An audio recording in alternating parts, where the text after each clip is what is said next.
She knocked only to survive. He opened the door just to pass another night in silence. But fate had other plans. Eliza and Jonas were strangers bound by loss, until danger forced them to become something more. Not just survivors, not just protectors, family. The wind screamed through the valley like a wounded beast. Snow came sideways now, slashing across the dying light, devouring everything in its path. No trails, no markers, just white and more white. Eliza Cooper pulled her shawl tighter across her shoulders, though the threadbare wool did little to fight the cold that gnawed at her bones. Beside her, three small figures trudged in silence, heads down, faces hidden beneath scarves and worn hats. Nathan, the oldest at 10, kept his jaw clenched tight, refusing to show weakness. Lila, barely 8, clung to his arm, her steps faltering more and more with each passing hour. And Ben, sweet, tender Ben, just 5, whimpered softly as he clung to his mother's skirt, his tiny mittens stiff with ice. Eliza's legs burned, her lips cracked every time she whispered for them to keep going. She didn't know how much farther they could make it. She wasn't sure if she would make it, but she couldn't stop. She wouldn't. Not after Matthew, not after what he'd said as he rode away, leaving them stranded at Bitter Hollow with nothing but half a sack of flour and his sneer. "You'll figure it out, Eliza. You always do." She could still hear his voice in the dark, could still taste the betrayal when she realized he hadn't just left for supplies. He'd left for good. And so she walked, through the storm, through the ache, through the desperate silence, until she saw it, a light. It flickered faintly in the distance, half hidden by swaying pines and a heavy curtain of snow. A cabin. Eliza's knees buckled in relief, but she forced herself upright. "Come on," she whispered hoarsely to the children. "Just a little more." They stumbled the last 100 yards together, collapsing against the door. Eliza's knuckles were numb as she raised her hand and knocked. Once, twice, 3 times. Nothing. She knocked again, harder this time. Her voice cracked as she tried to call out, but only a raw rasp escaped her throat. Then finally the door creaked open. A man stood in the doorway, shadowed by firelight behind him. He was tall, broad in the shoulders, with a thick coat hanging heavy off his frame. His face was carved with sharp lines and a beard dusted with gray. But it was his eyes that struck Eliza. Cold, wary, and tired. For a long second he said nothing. Neither did she, but words weren't needed. Not when 3 frozen children clung to their mother's skirt, shivering violently. The man's jaw tensed. He stepped aside. "Get in!" Eliza didn't hesitate. She ushered the children inside, practically dragging Ben across the threshold. The door slammed shut behind them, sealing out the scream of the wind. Warmth hit them like a wave, the crackle of the hearth, the faint smell of pine and smoke. The man moved briskly, pulling chairs closer to the fire. "Sit. Get warm." Eliza obeyed, unwrapping scarves and peeling stiff coats from her children's tiny bodies. Nathan helped Lila, rubbing her arms while Ben buried himself into Eliza's lap. The man disappeared into another room, returning moments later with thick blankets and a kettle. "Drink," he said, pouring steaming water into chipped mugs. "Ain't much, but better than the cold." Eliza accepted the cup gratefully, wrapping numb fingers around it as she stole a glance at their host. He moved like a man who didn't much like company.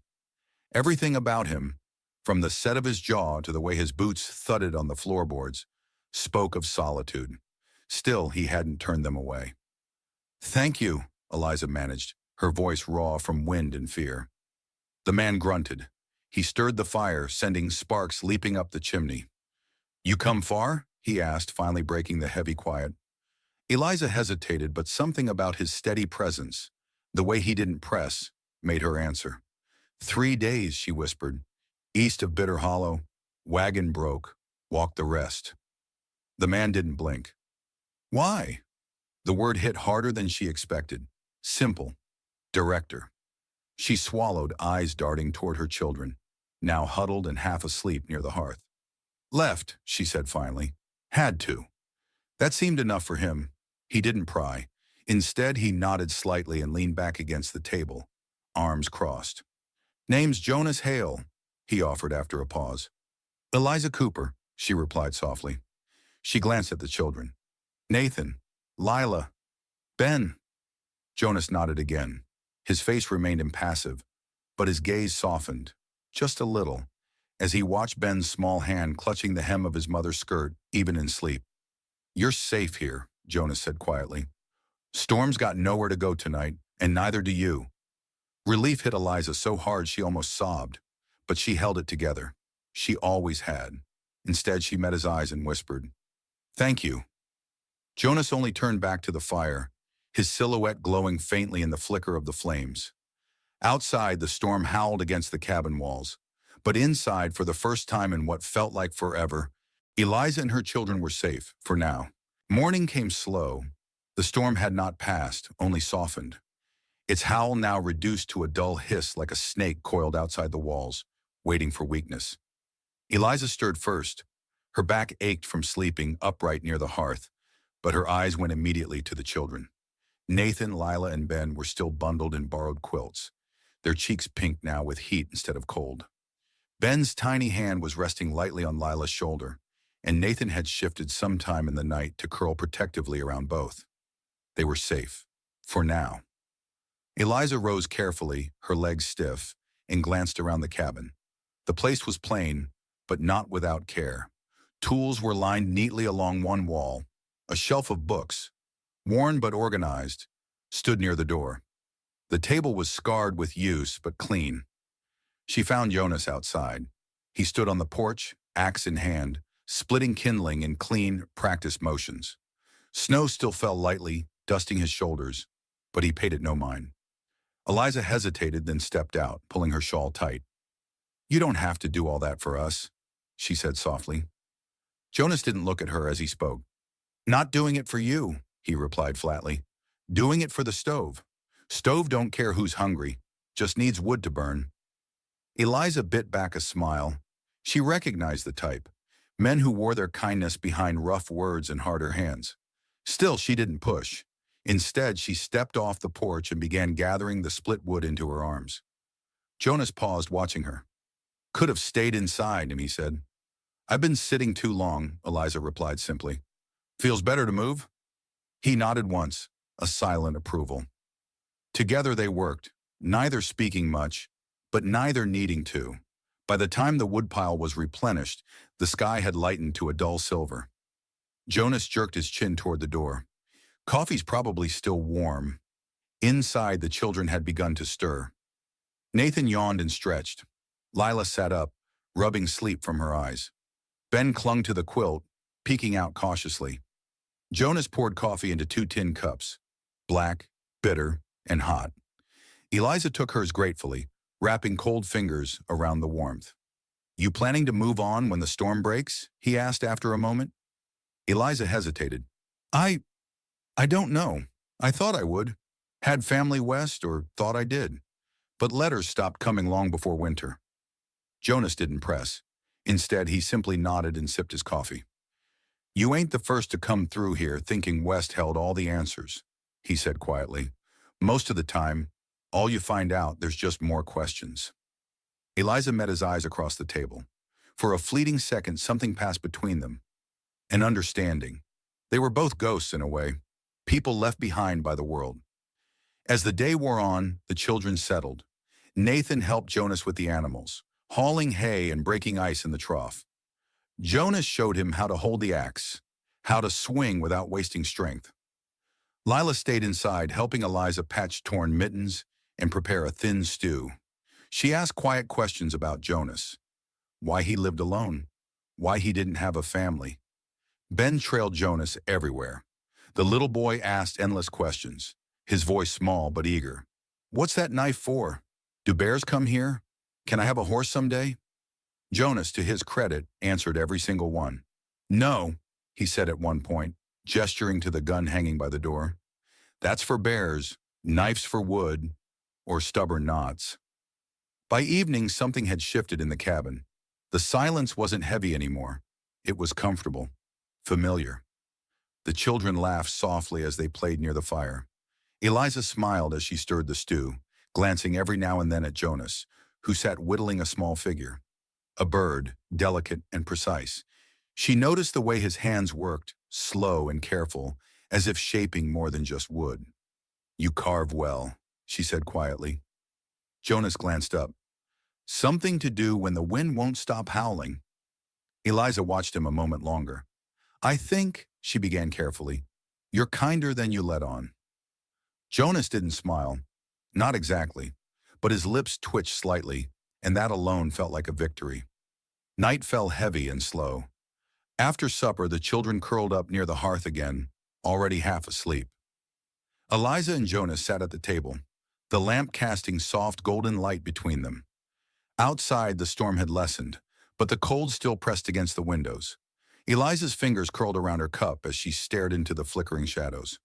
"Thank you," she said suddenly, voice low but sure. Jonas raised an eyebrow. "For what?" "For letting us stay. For not asking too many questions." Jonas looked away, his gaze settling on the sleeping children. "Didn't seem like you needed more questions," he murmured. "Seemed like you needed rest." Eliza felt something tight loosen in her chest. "I did," she whispered. For a moment silence settled again. Not heavy, not empty. Just easy. Jonas rose, stretching his broad shoulders. "Storm's breaking," he said. "Tomorrow you can head out if you want." Eliza nodded slowly, but something about the thought made her stomach twist. Head out. Go back into a world that had left her battered and alone. Or stay. But that was a thought for another night. For now they were safe. For now the fire burned steady. And for the first time in a long time, Eliza Cooper allowed herself to hope that maybe, just maybe, safety wasn't temporary after all. Morning broke with a pale, uncertain light. For the first time in days, the sky held no snow. It hung heavy and gray. But still, it was clear. The storm had passed. Jonas Hale stepped onto the porch, boots crunching softly against the hardened snow. He could smell change on the air. Not just spring trying to find its way through winter's grip, but something else. Inside, Eliza and the children were already stirring. Nathan was rolling up quilts, eager to help. Lila sat braiding her doll's yarn hair while humming softly. Ben followed Jonas everywhere that morning, asking about the animals, about the trees, about life beyond snow. It felt normal. Too normal. Jonas knew better than to trust normal.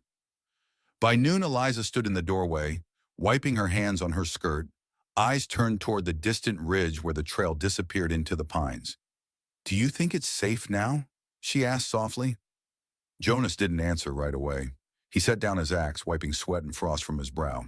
"Safe ain't something the land gives," he said after a beat, "but it's quiet. That counts for something." Eliza nodded, though doubt clouded her face. For a while, they worked side by side. Jonas repaired a fence rail that had cracked under heavy snow. Eliza swept out the cabin, humming gently as the children played nearby. Something about it felt settled, rooted, and that's when the sound came. Hoofbeats. Jonas heard them first. The steady, unhurried clop of horses, not running, not racing, just confident. He stepped out of the barn, eyes narrowing toward the trail. A rider emerged from the tree line, tall, lean, and dressed in a dark wool coat, too fine for this part of the country. Another followed, then a third. The first man removed his hat, revealing slick-back hair and a smug, familiar smile. Jonas knew his type instantly. Not a drifter, not an outlaw. Something worse. A man who thought law and power were his by birthright. "Afternoon," the man called, voice smooth as creek stones. Jonas didn't reply. Behind him, he heard the cabin door creak open. Eliza stepped out, wiping her hands instinctively on her apron. She saw the men and froze.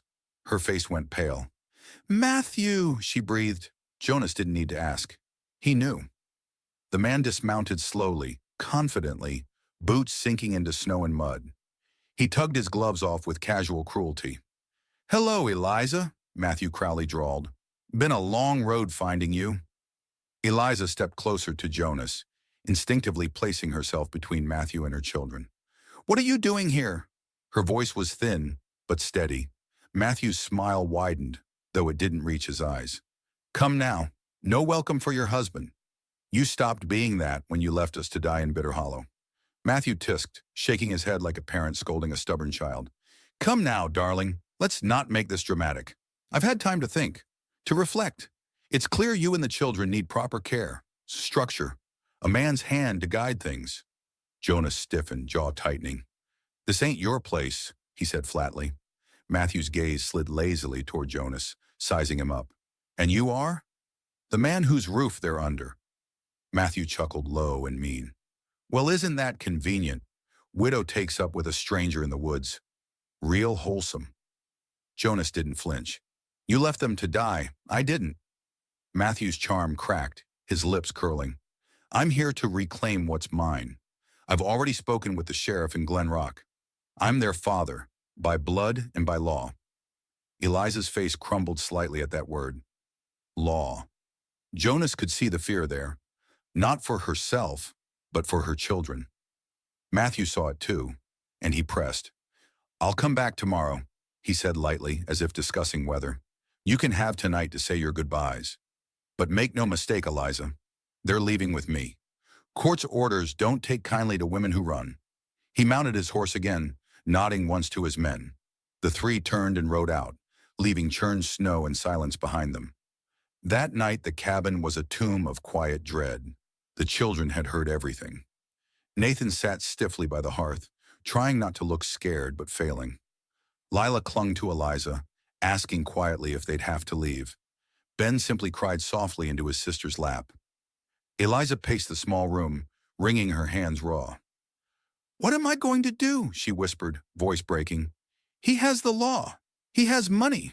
I can't fight that. Jonas sat at the table, staring hard at the flames. You don't have to fight it alone, he said simply.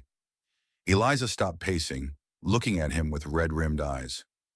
What do you mean? Jonas leaned forward, voice low and sure. I've seen men like him before. They think paper and threats make them untouchable. But this place, this town, they've seen what you are, what you've done. You kept these children alive. You built something here. He's counting on scaring you quiet. He stood slowly, shoulders square. But we won't be quiet. Not tomorrow. Not when he rides in expecting surrender. Eliza stared at him, tears clinging to her lashes. And if he forces them to take the children? Jonas didn't hesitate. Then he'll have to take them from my hands.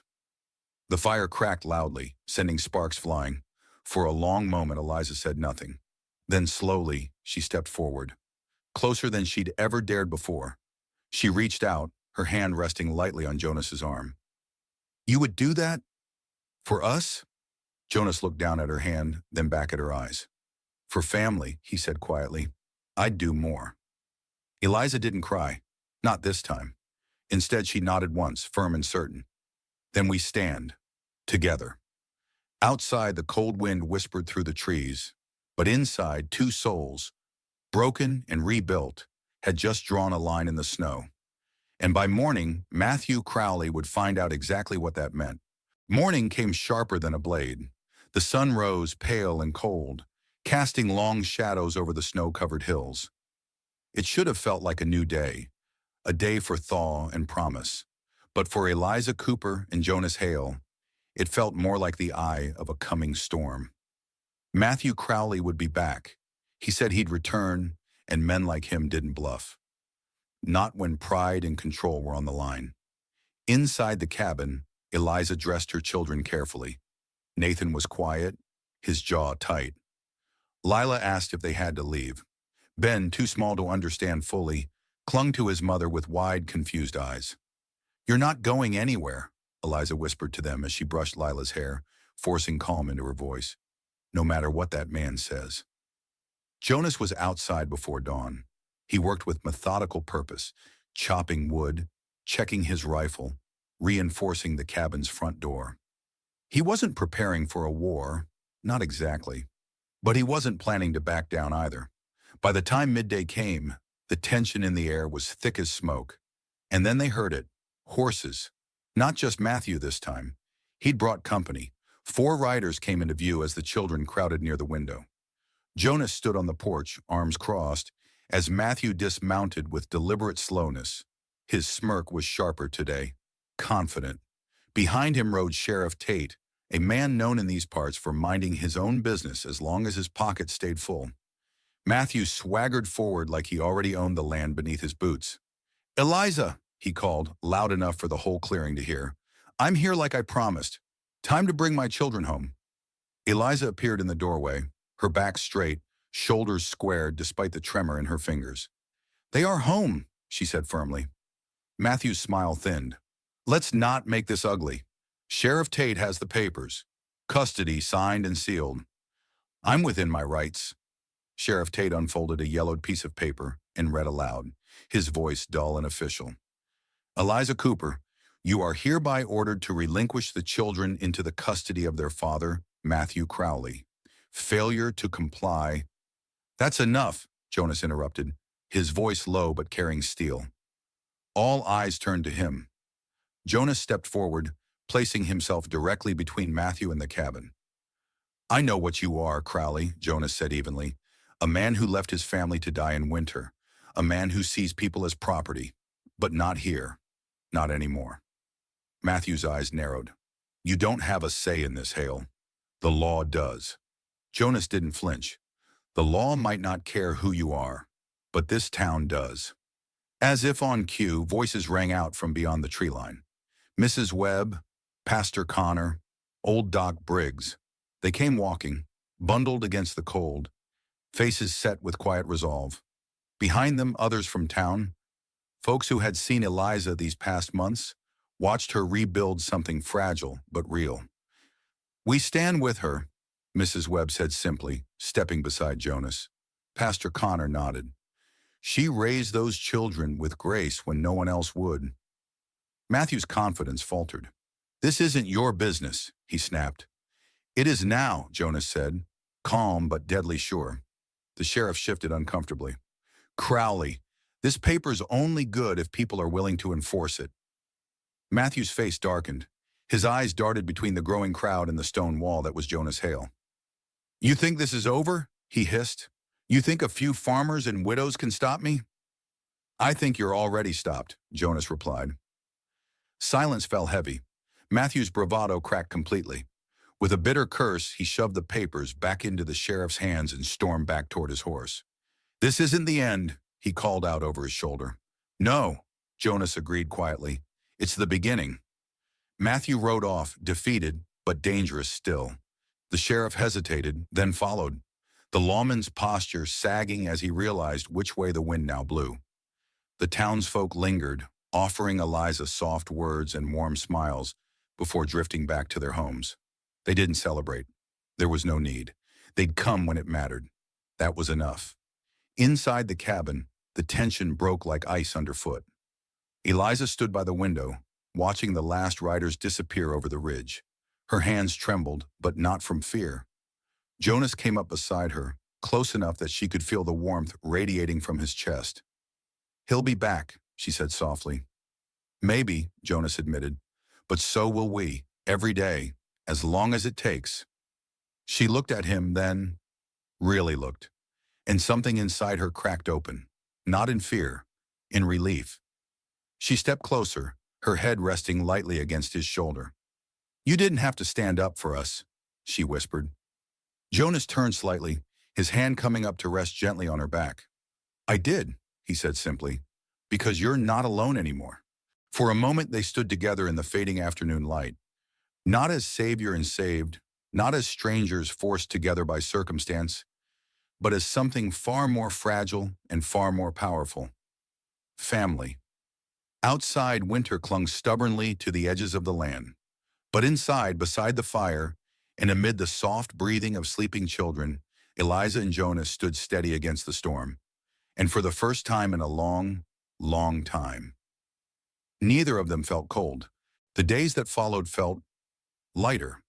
Not because the threat had vanished, Matthew Crowley's shadow still lingered somewhere beyond the ridge, but because the worst had not come. The children were still here. Eliza was still here. And Jonas Hale, who had spent more winters than he could count alone in his cabin with nothing but wood shavings and silence for company, was no longer alone. Spring came slow, but steady. The snow melted first along the edges of the cabin, forming thin rivulets that whispered past the porch. Buds broke through frozen soil, tiny splashes of green that Eliza paused to admire each morning. Inside, laughter returned like a song forgotten and found again. Nathan helped Jonas with repairs now. The boy's hands, once soft and clumsy, grew sure as he drove nails and carried wood without needing to be asked. Jonas taught him how to tie knots and sharpen tools. Nathan soaked in every word, eager to prove himself. Lila and Ben spent hours near the creek, gathering smooth stones and weaving daisy chains. They followed Jonas into the woods one afternoon, and when they returned, Lila held up a small carving he'd made for her. A fox, delicate and curious. For Ben, Jonas carved a simple whistle. The boy ran through the yard, blowing sharp, happy notes until Eliza laughed so hard she had to sit down. That sound, her laugh, startled Jonas the first time he heard it. It had been so long since this cabin had echoed with something other than wind and creaking wood. One evening, Eliza stood by the hearth, wiping flour from her hands after baking bread. Jonas sat nearby, sharpening his knife, though his eyes kept drifting toward her. The children were tucked in early, exhausted after chasing fireflies. A quiet hung between them, but it wasn't uncomfortable. It was expectant. Eliza finally broke it. "They're happy here," she said softly. Jonas nodded. "They should be." Eliza hesitated, then crossed the room, sitting down across from him. She leaned forward slightly, voice quieter now. "But are you?" Jonas stopped working the blade. He set it down carefully, then met her gaze. "For a long time," he began, voice rough with something tender. "This place was quiet because I wanted it that way. I thought, better to be alone than carry what I lost." Eliza's eyes softened, and she didn't interrupt. "But then you came. You and them." He nodded toward the back room, where faint whispers and giggles still slipped through the cracks. "And I realized quiet isn't always peace. Sometimes it's just empty." Eliza's throat tightened. "I never meant to stay this long," she admitted. Jonas smiled faintly. "I never meant to want you to." For a moment, the words just hung there, raw and real. Eliza reached across the table, her fingers brushing against his. "We don't have much," she whispered. Jonas turned his hand over, lacing their fingers slowly. "Got enough." Eliza's eyes shimmered with unshed tears. "Do you really want us here, Jonas? Not just until spring, not until the threat passes, but for good?" Jonas squeezed her hand gently. "I already see this place different because of you. I hear it different. Feels like a home again." Her breath caught.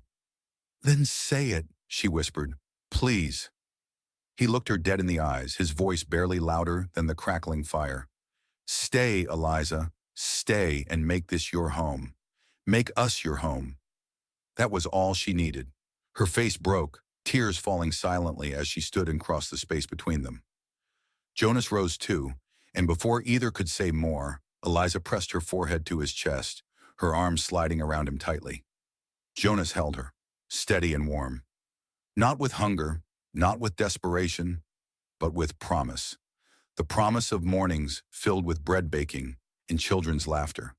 Of nights spent beside the fire, carving stories into wood and sharing dreams never dared aloud. Of family chosen, built, and fought for.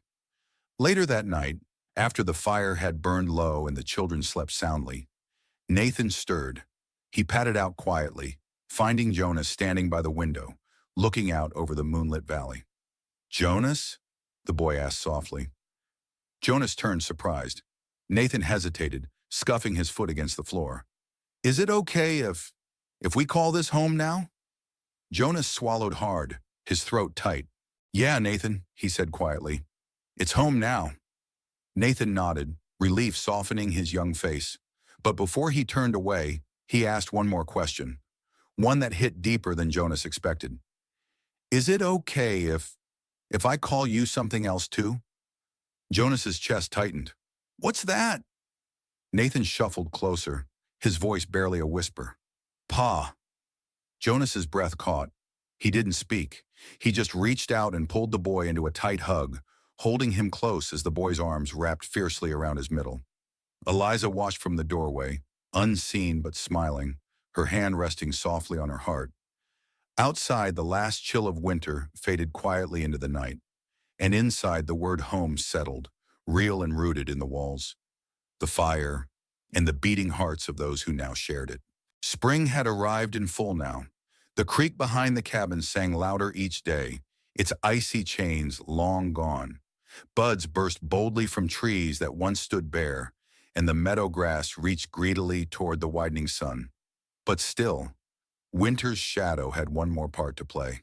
It came not in blizzards or bitter winds, but in the form of hoofbeats, measured and familiar. Jonas Hale knew the sound even before he saw the rider crest the ridge. Matthew Crowley. This time he rode alone. No hired guns, no crooked sheriffs. Just a man worn thin, his fine coat dusty, his bravado dulled by distance and failure. Jonas stood on the porch when he arrived, hands calm at his sides. Behind him the cabin door stood open, Eliza visible within. Steady, composed. She didn't cower this time. Nathan, Lila, and Ben didn't hide either. They stood beside their mother, heads high, watching. This was their home now, their fortress. Matthew pulled his horse to a stop and dismounted slowly. His boots dragged slightly through the soft mud, his steps lacking the arrogant snap they once carried. Jonas didn't speak. He didn't need to. Matthew broke the silence first. "I came for them," he said, voice rough and uncertain. Jonas raised an eyebrow. "Last I saw, the court made that decision for you." Matthew sneered weakly. "Courts change." "So do people," Jonas shot back, his voice cool but cutting. Matthew's eyes flickered toward Eliza. His jaw tightened, but there was no fire left. "What is this, huh?" he spat bitterly. "You play house with my wife, raise my kids like they're yours now?" Eliza stepped forward then, calm, resolute. "They were never yours, Matthew," she said, her voice slicing cleaner than any blade. "You gave them nothing but fear. You left them to die. Jonas gave them something you never could." Matthew scoffed, but it was hollow. "I was their blood."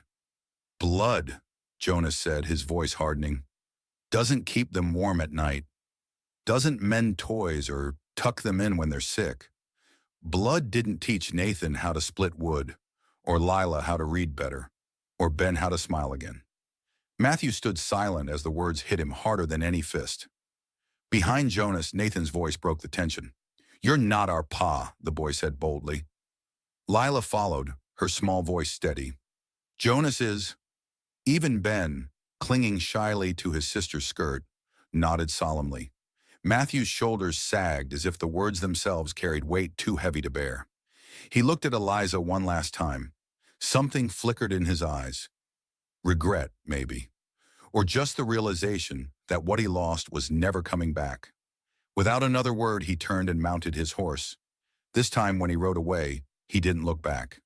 And when he disappeared beyond the ridge, it felt different. Final. The last snow had melted. That evening, the cabin glowed warmer than ever. Jonas sat by the hearth, whittling quietly as the children played nearby. Eliza stood at the stove, stirring stew, her hair loose and soft around her shoulders. No more storm outside, no more storm inside. When dinner was done and the children tucked into their shared room, Jonas and Eliza found themselves alone by the fire. For a while, neither spoke. The crackling wood and distant sounds of frogs through the open window said enough. But eventually, Eliza rose from her chair and crossed the room, stopping just in front of Jonas. Her eyes, always filled with something careful, now held only certainty. "I meant what I said, you know," she whispered. Jonas tilted his head slightly. "That this is home?" Eliza nodded, her voice full of softness and promise. "Yes, and not just because of the walls or the land, because of you. You held us up when the world pushed us down. You stayed." Jonas set aside the piece of wood in his hand and stood. He reached for her hands, rough fingers curling around hers with the ease of something that had always been meant to fit. "I didn't know how much I needed you," he admitted quietly. "All of you." "You have us now," Eliza said, "if you want us." Jonas smiled then, a rare, quiet smile that reached all the way to his eyes. I want everything you bring through that door every morning, even the noise, especially the noise. Eliza leaned up, pressing her lips softly to his. No rush, no grand gesture, just belonging. When they parted, she rested her head against his chest, listening to the steady beat beneath. I used to wonder, she murmured, if I'd ever feel safe again. Jonas held her tighter. You're safe, he promised. Always. Outside, the last remnants of winter melted quietly into the soft, breathing earth. Inside, beside the crackling hearth, a man who had once been hollow and a woman who had once been broken stood woven together, not by chance, but by choice. Love here wasn't loud or fast. It was carved slow, with patient hands, like wood, like trust.